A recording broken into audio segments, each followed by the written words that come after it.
Hey, it's me Rishikesh Kannan, popularly known as Rishi K. Subscribe to my YouTube channel and hit the bell icon now to get the latest videos and get taken into a world of entertainment, culture, sport, business and current affairs. एक theatrical release है sir, उसमें एकदम लीचड़ दिख रहे हैं आप शकीला में। उसको करते हुए मजा आया होगा। लोग इतना बोलते हैं प्रकाश त्रिपाठी आदमी बहुत अच्छा है, इंसान बहुत बढ़िया है, इतना सॉफ्ट स्पोकन है। जितनी आपकी फीमेल स्टार्स है सब आपकी प्रशंसा करती हैं, चाहे वो रिचा हो या रसिका हो या श्वेता हो। सबसे बात करता हूँ तो ये सच जेंटलमैन, सच जेंटलमैन। तो जेंटलमैन को ऐसा काम करते हुए थोड़ा एक फीलिंग तो रहा होगा, चलो यार ये निजी जिंदगी में तो नहीं कर सकते, करते हैं। नहीं, अब मुझे बतौर एक्टर लगता है कि हम जेंटलमैन जिंदगी में होते हैं, सिनेमा में होने की जरूरत नहीं है। वो कि वहाँ किरदार प्ले करते हैं, तो मेरे लिए वो मौका था कि मैं मैं कितनी रूडनेस और मैं कितनी एरोगेंस ला सकता हूँ। सो मैं उसमें और नॉनसेंस पना ला सकता हूँ। आप शकीला में देखेंगे तो मेरा जो किरदार है सलीम खान, बड़ा नॉनसेंस टाइप का साउंड होगा। वो कभी कुर्सी को लात मारता है, कभी बोलता है सीढ़ी था, एक लाइन इम्प्रोवाइज कर दी सीढ़ी में, बोला सीढ़ी किधर है, तो मैं बोला पूछ क्या है सर, मैं बोला मेरे को सीढ़ी चाहिए, टॉप पे जाना है। तो डायरेक्टर बोलता है सर आप ऑलरेडी टॉप पे हो, बोलता नहीं मेरे को टॉप के भी टॉप पे जाना है। तो मैं थोड़ा अपना जो जितना मैं यार हूं तो आदमी ही ना, जेंटलमैन होने के बावजूद क्रोध, गुस्सा, एरोगेंस, नेगेटिविटी, ईर्ष्या, जलन, वो सारी एलिमेंट मुझ में भी होंगी ना, ऐसा थोड़ी है कि नहीं होंगी। ये अलग बात है कि मैंने उसको कंट्रोल कर रखा है या मैंने अपनी अच्छाइयों को और जेंटलनेस को एक्सप्लोर करके सामने फोर फ्रंट पे रख दिया है। ये देखो जी जेंटल, अंदर तो होगा ये विल मेरे में भी, दुष्ट तो सब में होते हैं। तो वो मौका था मेरे को मेरा वो थोड़ा सा एरोगेंट वाले साइड को एक्सप्लोर करने को, और बड़ा मजा आया था मेरे को। मैं उस नॉनसेंस पढ़ने में ना मैंने बहुत एंजॉय किया था शकीला में।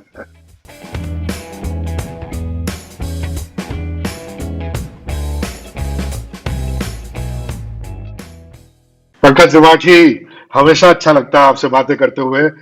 सबसे पहला सवाल हमेशा स्वास्थ्य को लेकर के है। परिवार वाले आप, I hope you are all healthy.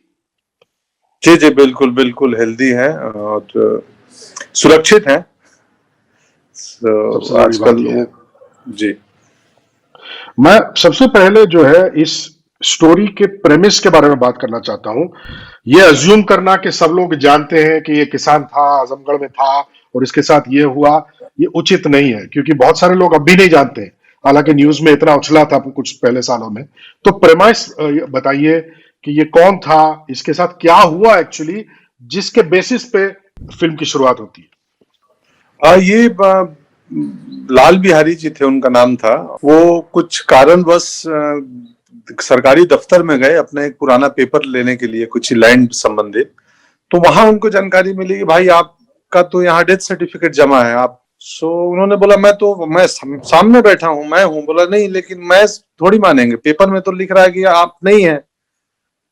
तो ये बंदा शौक था कि यार मैं कैसे नहीं हूं, मैं तो सामने हूं। तो फिर वो पेपर की लड़ाई शुरू हुई और 18 साल उनको लगे अपने आप को वापस जीवित साबित करने में कि वो जिंदा हैं। और उसकी इस 18 सालों में उन्होंने बहुत सारे घटनाक्रम है, बहुत सारे, उसको 2 घंटे की फिल्म में कुछ मेन इवेंट्स को निकाल के रखा गया है। प्लस चूंकि सिनेमा बना रहे हैं, डॉक्यूमेंट्री नहीं है, तो इसलिए थोड़ा सा इसमें कुछ सीन्स के नाट्य रूपांतरण है। ऑफ कोर्स आज एक गाना भी आया है, सैया सौतनों से भरे। तो ऑफ कोर्स किसी आदमी की जर्नी में गाना तो नहीं ही होता है। सो सिनेमैटिक छूट भी है थोड़ी बहुत, और वही है। ट्रेलर में ये भी दिखाया गया कि ये अकेला नहीं था, इस जैसे बहुत सारे लोग थे, और उसको एक सैटिरिकल रूप में कहता है कि भाई एक संगठन भी बना दिया जाए। तो वाकई ऐसे बहुत सारे लोग हैं, ये एक आई ओपनर है। आप वाकिफ थे इससे? आपको मालूमात थी कि ये आपकी नजर में भी ये स्क्रिप्ट के थ्रू ही पता लगा आपको? नहीं, मुझे पहले से मालूम था। क्योंकि क्या है ना, जब प्रीमाइस की बात की, एक तो जो जहाँ की कहानी है आजमगढ़ की, तो कल्चरल और लैंग्वेज को लेके, कल्चर को लेके मैं वहीं से आता हूँ, वहां से 100 किलोमीटर आगे का।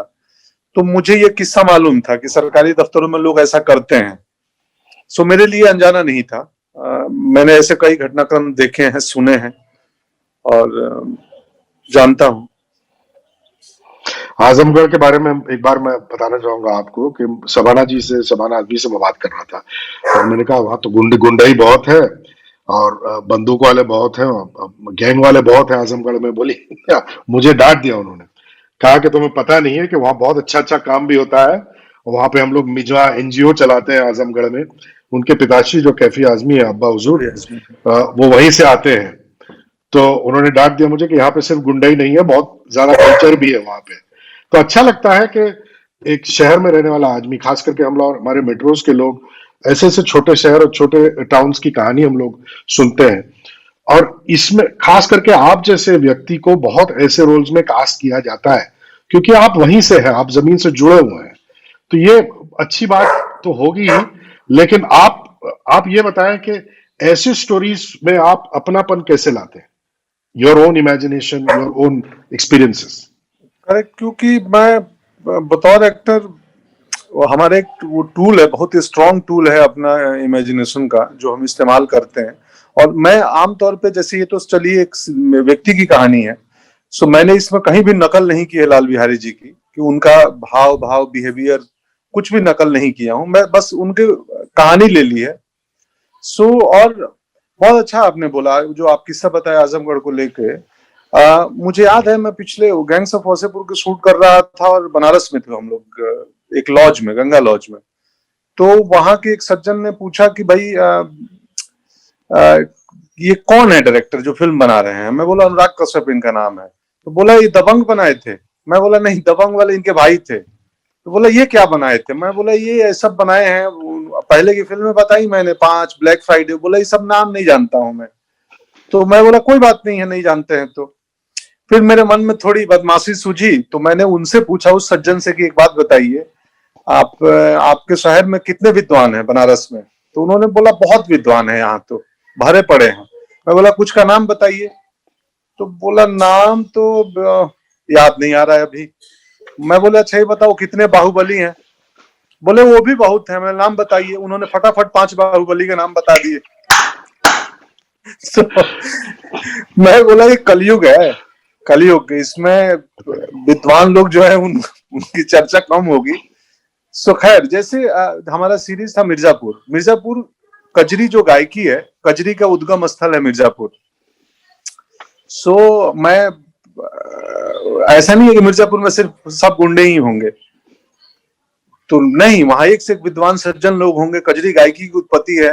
मैं बोला भी अपने लेखक को कि यार सीजन 3 में कहीं से भी कजरी डालो एक तो। बहुत सही कहा आपने कि एक कल्चर, क्योंकि बैड एलिमेंट्स जो है वो ज्यादा फोरग्राउंड पे आते हैं। और कुछ हद तक मीडिया वाले, हम लोग और आप भी रिस्पॉन्सिबल है, क्योंकि हम लोग इस पे और फिल्में बनाते हैं, हम लोग इसको थोड़ा यूटिलाइज करते हैं। लेकिन I think now public has realised. Plus क्या है ना कि हाँ, कि वो हम लोग इतने ब्रेकिंग्स और सनसनी पढ़ना चाहते हैं, देखना चाहते हैं ना, कि उस हम बहुत एक्सप्लोर नहीं करते हैं कि भाई हर शहर में और हर लोग में और हर कहानी के 2, 4, 5, 10 पहलू होते हैं, पक्ष होते हैं। सो अगर चोर उचक्के वहां के हैं तो एक हीरो भी वहां होगा, आपको ढूंढना पड़ेगा हीरो कौन है। हीरो है। सो खैर, सतीश कौशिक जी के बारे में, बिल्कुल लाल बिहारी सतीश कौशिक जी के बारे में बात करते हैं। मैं इसको बड़ा अजूबा समझता हूँ कि एक आदमी डायरेक्ट भी करता है और उसमें एक्टिंग भी करता है। कई लोग कर चुके हैं, पहले व्यक्ति नहीं है, सदियों से चला आ रहा है, वेस्ट में भी ऐसा ही है। लेकिन आसान तो नहीं हो सकता है। आई डोंट नो कि आपने कभी थिएटर में किया है कि किसी प्ले को डायरेक्ट भी किया है और उसमें एक्ट भी किया है, और इसको कैसे मैनेज किया सतीश कौशिक ने, पहले उसके बारे में बात करते हैं। बहुत, असल में वो किसी और एक्टर की कास्टिंग किए थे उस रोल के लिए, लेकिन डेट्स की प्रॉब्लम आ रही थी और शूटिंग हमारा नजदीक आ गया, वो एक्टर का डेट्स नहीं मैनेज हो पा रहा था। तो निशांत जो को प्रोड्यूसर है, निशांत कौशिक सतीश जी के भतीजे हैं, तो उन्होंने बोला कि आप क्यों नहीं कर लेते हैं। सतीश जी तैयार नहीं थे कि यार मेरे को डायरेक्ट करनी है, इतनी बड़ी फिल्म है, और इस फिल्म का स्केल फ्लोर पे जाते जाते धीरे धीरे बड़ा हो रहा था। शुरुआत एक छोटी फिल्म से हुई थी, लेकिन शूटिंग पे पहुंचते पहुंचते सलमान खान फिल्म्स जुड़ गई। हमें वो लोकल गांव सीतापुर डिस्ट्रिक्ट प्रशासन का कंदूनी करके एक गांव है, वहां के लोगों का, तो हमारा स्किल बड़ा होते गया। जो जहां 200 क्राउड की जरूरत थी वहां 400 क्राउड आने लगा। सो सतीश जी ने बोला कि यार ठीक है मैं करता हूँ, मुश्किल होगा लेकिन मैनेज करेंगे। तो वो कैमरा फ्रेम सेट करते थे, देख के सब हो गया, हाँ आते थे, चलो पंकज करते हैं, चलो सीन, हाँ हाँ रोल करो, खुद ही खड़ा है फ्रेम में, रोल कर रहा है, हाँ चलो चलो एक्शन तू बोल देना, अपने एडी को बोलते थे तू एक्शन बोल दे। तो मजा आता था उनके साथ एक्ट करने में। और हम लोग खेलते भी थे, मैंने कुछ इम्प्रोवाइज कर दिया सीन में और सतीश जी समझ गए कि अच्छा ये किया बदमाशी, तो वो भी कुछ खेल गए। सो तो एक जगह केवट का जिक्र करते हैं, केवट, तो मैं बोलता हूँ अच्छा आप केवट से, मुझे अचानक केवट सब सुनते मुझे रामायण याद आया। रामायण में केवट का प्रसंग है कि वो नदी पार कर रहे थे, हम बोले अच्छा आप अयोध्या से हैं, तो उन्होंने भी देखा, वो भी कुछ लाइन ऐड कर दी, तो मजा आया, बहुत ही मजा आया। और मुश्किल था लेकिन सतीश सर ने बहुत ही खूबसूरती से उसको हैंडल किया। और मुझे इन दिनों पता चला कि ओरिजिनल स्क्रिप्ट में वो 3 लॉयर थे छोटे छोटे, जब उनको लगा कि मैं ही कर रहा हूँ तो उन्होंने अपना रोल बड़ा कर दिया, खुद तीनों को मिला दिया। अभी पिछले इंटरव्यू में बोल रहे थे कि मैं अपने एक्टर के लोभ में आके मैंने मिला दिया, बट अच्छा हुआ क्योंकि वो बहुत ही मजा आया और वो केमिस्ट्री दिखेगी हम दोनों के सीन्स में। मैं कई बार सोचता हूँ, जैसे एक वीडियो क्लिप है, मैं ऑनलाइन देख रहा था कि आप मनोज बाजपेयी के बारे में बात कर रहे थे, इतना आदर और सम्मान और इज्जत दे रहे थे। जो अब नए लड़के हैं, यंग लड़के हैं, युवा पीढ़ी है, खास करके बिहार के, जो आपको एम्युलेट करना चाहते हैं, पंकज त्रिपाठी बनना चाहते हैं, वो आपको हमेशा नजर में रखते हैं, आपको क्लोजली फॉलो करते हैं, चाहे सोशल मीडिया में हो कहीं और हो। इससे रिस्पॉन्सिबिलिटी या प्रेशर बढ़ता है पंकज? क्योंकि अब आपके ऊपर यह है कि भाई मैं जो कुछ भी कर रहा हूं, कुछ लड़के हैं जो पंकज त्रिपाठी बनना चाहते हैं, so I can't be a little irreverent, I can't be rash. तो ये कभी आता है आपके दिमाग में ये? हाँ, ये तो मैं जब कोई मुझे नहीं जानता था तब भी दिमाग में मेरे रहता था, क्योंकि हम जब गांव से निकले थे तभी नसीहत दे के घर से लोगों ने भेजा था, माँ बाबूजी ने, कि भाई जहां रहना ऐसा कुछ मत करना कि हमारा नाक कट जाए और हमारी बदनामी हो। सो एक जिम्मेदारी तो खुद से ही थी। और जैसे जैसे पढ़ते हैं, लोगों से मिलते हैं, किताबें पढ़ते हैं, तो पूरी लड़ाई जिंदगी में बेहतर आदमी बनने की है कि हम अपने आप को कितना जान पाए और कितना बेहतर हो पाए। बट यस, इस समय जिम्मेदारी का एहसास होता है और वो कई बार मुझे पता है कि जैसे मनोज सर मेरे लिए प्रेरणा बने, मैं इस वक्त बहुत सारे युवाओं के लिए प्रेरणा होऊंगा, बट अगेन मैं उसको ध्यान में रख के काम नहीं करता हूं। मैं काम सिर्फ, क्योंकि मैं तो अपने करियर के लिए कर रहा था, मेरा पर्पस ये नहीं था कि कोई मुझसे इंस्पायर हो, अपना करियर बनाना था। और लेकिन धीरे धीरे आप अकेले यात्रा पे निकलते हैं और वो जर्नी अकेले कर रहे होते हैं, बट आपको पता नहीं कि आप एक मैप छोड़ रहे हैं, कि अगर नए रास्ते पे जर्नी कर रहे हैं तो आप एक रास्ता भी, लकीर भी खींची जा रही है, मैप जो किसी और के काम आएंगे, कल को आएगा वो। सो यस, मेरी जर्नी से बहुत बच्चे इंस्पायर हो सकते हैं और वो पॉसिबिलिटी बनी है कि बहुत ही साधारण बैकग्राउंड से और बहुत ही सिंपल तरीके से भी आके और अभिनेता बना जा सकता है बगैर ताम झाम के। नहीं, लेकिन पर्सनली ये बात मायने रखता है, क्योंकि क्या स्कूल कॉलेज में हम लोग क्या करते हैं कि पी पा के रोड पे, सड़क पे चले गए, चिल्लाना चीखना शुरू कर दिया हमने, मौज मस्ती के एक आलम में। लेकिन अब पंकज त्रिपाठी बनने के बाद वो सब चीजें आदमी करने के पहले सोचता है, यार सड़क पे 3 बच्चे देखेंगे तो क्या होगा। बिल्कुल, ठीक है, वो बिल्कुल बिल्कुल, मतलब वो तो वो बिल्कुल वो तो जिम्मेदारी है ही कि हम हमारा, जब आपको सुनने वाले लोग हो ना, तो आप बोलने वाले की जिम्मेदारी बढ़ जाती है कि वो क्या बोल रहा है। तो ऑफ कोर्स, मतलब मेरा सिर्फ सड़क पे जाना और बिहेवियर ही नहीं, मैं मेरी वाणी में भी वो स्नेह और मधुरता और प्रेम होना चाहिए। सो सिर्फ बिहेवियर में नहीं, तो मैं ध्यान देता हूं, उसका अवेयर रहता हूं। अच्छा, ये इसकी एंटरटेनमेंट वैल्यू की बात करते हैं।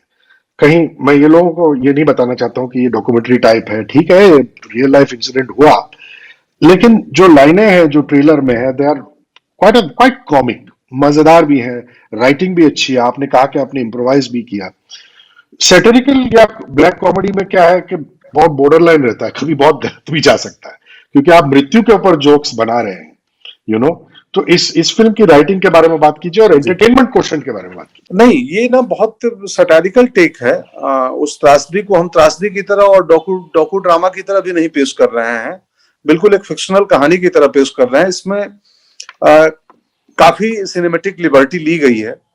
जैसे मैंने अर्लियर बोला कि एक किसी के बायोपिक में या किसी की जिंदगी में गाने नहीं होते, इसमें गाना एक सीक्वेंस है, बट यस वो गाना डालने का पर्पस यही है कि मनोरंजन। तो सतीश सर का टेक इस फिल्म को लेके वही है कि इसको वो बहुत ही सैटारिकल और बहुत ही सिनेमेटिक वे में कहना चाहते थे। उन्होंने कल बोला कि हमारी फिल्म में कोई विलेन नहीं था, तो विलेन में कागज, जब नाम मेरे जहन में आया तो मुझे लगा कागज ही तो विलेन है इस फिल्म का, इसलिए मैंने कागज नाम रखा। क्योंकि इस कहानी में विलेन क्या है, कुछ कोई नहीं है, सिस्टम है, तंत्र है। कुछ किसी ने गलती कर दी या किसी ने पर्पसली वो गलती करवा दी, अब उस गलती को सुधारने में आप परेशान है। तो वो है कि फिल्म का सुर जो है ना वो तो मनोरंजक तरीके से टेक है, सटायरिकल है, ब्लैक कॉमेडी में कह सकते हैं। और हंसी मुस्कुराहट के संग संग इम्पैक्ट को हमने प्रयास किया है कि वो न खो जाए। जो असर है, जो इसकी त्रासदी है, ट्रेजिक है, वो ह्यूमर के चक्कर में मिसिंग ना हो, ये भी ध्यान रखा गया है। तो लाल बिहारी से आपने किन किन एलिमेंट्स का चयन किया जब आप उनसे मिले? बिकॉज जाहिर सी बात है कि रोल में पंकज का होना बहुत जरूरी है, वरना किसी और को कास्ट करते ना। पंकज त्रिपाठी का होना बहुत जरूरी है। कितना पंकज रखा आपने, कितना आपने उनसे ड्रॉ किया लाल बिहारी जी से? क्योंकि एक होपलेसनेस है जो बहुत बढ़िया है पूरे। लाल बिहारी जी से मैंने बहुत ज्यादा नहीं ड्रॉ किया। जो मुझे स्क्रिप्ट में फीडबैक मिली थी ना, मेरे लिए मैप गाइडलाइन वो स्क्रिप्ट था। मैं उनसे मिला एक दिन 1 घंटे के लिए, 1 डेढ़ घंटे में दूर से बैठ के देखता रहा उनके हाव भाव को, और मैं सोच रहा था कि कुछ इंटरेस्टिंग मुझे मिलेगा इनके बॉडी लैंग्वेज से, इनके हाव भाव से। सो वो नहीं मिला मुझे। इतना उस व्यक्ति के प्रभाव से पता चला कि इनमें खटास बहुत है। तो बट आई एम श्योर कि वो खटास उनको ये पोस्ट घटना आई होगी, पहले नहीं होगी शायद। सो मैंने वो लगा कि यार ये एक बड़ा इमोशनल है। खटास को आप फिजिकल फॉर्म में नहीं दिखा सकते। एक आदमी खटास, तो बड़ा अजीब सा शब्द बोल गया मैं, कि थोड़ा चिढ़ा हुआ हो सिस्टम से, तो ये चीजें बड़ा एब्स्ट्रैक्ट होती हैं, उनको कोई फिजिकल फॉर्म में आप नहीं दिखा सकते। इमोशनल मसला है, तो वो एक छोटा सा लिया था। बाकी मेरे लिए गाइडलाइन वो स्क्रिप्ट थी। मैं स्क्रिप्ट को फॉलो किया और मैं काल्पनिक तरीके से ही बनाया कि मेरा अपना इमेजिनेशन उसमें इन्वॉल्व हुआ है बहुत। क्योंकि देखा जाए तो ऐसे आदमी को किसी और पे विश्वास करना या बिलीफ रहना बहुत मुश्किल है सर। मतलब ऐसा हो चुका है उसके साथ, तो किसको बिलीव करेगा? तो एक होपलेसनेस, एक हताशा, जो आप कह रहे थे कि मतलब कि मैं किस पे भरोसा करूं, तो वो आपने बहुत बढ़िया जताया है, अपने एक्सप्रेशन से बहुत बढ़िया जताया। बहुत अच्छा लगा हमको। एक थिएट्रिकल रिलीज है सर, उसमें एकदम लीचड़ दिख रहे हैं आप शकीला पे। उसको करते हुए मजा आया होगा। लोग इतना बोलते हैं प्रकाश त्रिपाठी आदमी बहुत अच्छा है, इंसान बहुत बढ़िया है, इतना सॉफ्ट स्पोकन है। जितनी आपकी फीमेल स्टार्स है सब आपकी प्रशंसा करती हैं, चाहे वो ऋचा हो या रसिका हो या श्वेता हो। सबसे बात करता हूं तो a such a gentleman, such a gentleman. तो जेंटलमैन को ऐसा काम करते हुए थोड़ा एक फीलिंग तो रहा होगा, चलो यार ये निजी जिंदगी में तो नहीं कर सकते, करते हैं। नहीं, अब मुझे बतौर एक्टर लगता है कि हम जेंटलमैन जिंदगी में होते हैं, सिनेमा में होने की जरूरत नहीं है। वो कि वहां किरदार प्ले करते हैं। तो मेरे लिए वो मौका था कि मैं मैं कितनी रूडनेस और मैं कितनी एरोगेंस ला सकता हूं। सो मैं उसमें और नॉनसेंस पना ला सकता हूं। आप शकीला में देखेंगे तो मेरा जो किरदार है सलीम खान, बड़ा नॉनसेंस टाइप का साउंड होगा। वो कभी कुर्सी को लात मारता है, कभी बोलता है सीढ़ी था, एक लाइन इम्प्रोवाइज कर दी सीढ़ी में। बोला सीढ़ी किधर है? तो मैं बोला पूछ क्या है सर? मैं बोला मेरे को सीढ़ी चाहिए, टॉप पे जाना है। तो डायरेक्टर बोलता है सर आप ऑलरेडी टॉप पे हो। बोलता है नहीं, मेरे को टॉप के भी टॉप पे जाना है। तो मैं थोड़ा अपना जो जितना मैं यार हूं तो आदमी ही ना। जेंटलमैन होने के बावजूद क्रोध, गुस्सा, एरोगेंस, नेगेटिविटी, ईर्ष्या, जलन, वो सारी एलिमेंट मुझ में भी होंगी ना। ऐसा थोड़ी है कि नहीं होंगी। ये अलग बात है कि मैंने उसको कंट्रोल कर रखा है, या मैंने अपनी अच्छाइयों को और जेंटलनेस को एक्सप्लोर करके सामने फोर फ्रंट पे रख दिया है। ये देखो जी जेंटल, अंदर तो होगा ये विल मेरे में भी, दुष्ट तो सब में होते हैं। तो वो मौका था मेरे को मेरा वो थोड़ा सा एरोगेंट वाले साइड को एक्सप्लोर करने को, बड़ा मजा आया था मेरे को। मैं उस नॉनसेंस पढ़ने में ना मैंने बहुत एंजॉय किया था शकीला में। अब सब लोग ये कहते हैं, और यही मेरा लास्ट सवाल है, कि पंकज त्रिपाठी को कोई भी रोल दे दो, और ये खूबी है, बहुत बड़ी खूबी है, विलन बना दो, उसको हीरो बना दो, उसमें एक कॉमेडी का तत्व, एक कॉमेडी का टच जरूर आता है ये आदमी। और ये आप में बहुत बड़ी खूबी है। मैं जानना चाहता हूँ, out and out slapstick comedy कब होगा आपकी जिंदगी में? मतलब जो नॉनसेंसिकल कॉमेडी है, जिसमें लोग आपको देखना चाहते हैं, ऐसा कुछ है अभी जो आ रहा है? नेक्स्ट ईयर आएगा, मेरा बहुत मन है करने का, मतलब मैं I am dying to do it, बेचैन हूं मैं कि मुझे ना इतना स्लैपस्टिक, इतना ओवर द टॉप जाके करना चाहता हूं ना। और गुरु, मैं मेरे लोगों ने फिजिकलिटी नहीं देखी है, थिएटर में मैं बहुत फिजिकल एक्टर था, मैं थांगटा, छाऊ, कलरी, बहुत सारे फिजिकल फॉर्म करके आया हूं, कंटेम्प्ररी डांस मूवमेंट। सो मुझे याद है मैं एक प्ले में चिंपैंजी बनता था, एक नाटक में मैं चिंपैंजी बनता था, और वो जो करता था लोग हंसते हंसते गिर जाते थे। सो वो सिनेमा में अभी वो मौका आएगा, नेक्स्ट ईयर कुछ करूंगा वैसा, बात चल रही है, नेक्स्ट ईयर होगा। No, that will be amazing, because ये और एक चीज है कि पंकज त्रिपाठी हर रोल में स्थिर रहता है, एक स्टेबिलिटी रहती है उसके अंदर, चाहे वो गोली चला रहा हो, या रोमांस कर रहा हो, या प्रवचन दे रहा हो, उसमें एक स्थिरता है। तो वो बॉडी लैंग्वेज, जो एक जो नर्वस एनर्जी या ये वाली एनर्जी होती है ना, रणवीर सिंह वाली एनर्जी, उसमें भी मैं आपको देखना चाहूंगा। और मुझे मालूम है, आपको बोलने की जरूरत भी नहीं थी कि आपने इतना कुछ थिएटर में किया। ये अच्छी बात है, आपके फॉलोअर्स जानेंगे, मैं भी जान चुका हूं, लेकिन मुझे तो पूरा विश्वास है कि आप उसमें भी छा जाएंगे। तो मतलब एक जो होता है वो क्या है ना, जो टायर, जो मैं कल बोल रहा था कि गाड़ी का पहिया जो है ना, वो उसमें मूवमेंट दिखता है, लेकिन दरअसल वो मूवमेंट ऑपरेट होता है इंजन से, अंदर से। तो मेरे इंजन में बहुत वो है, वो एलिमेंट है, मैंने टायर को रोक के रखा हुआ है बाहर से।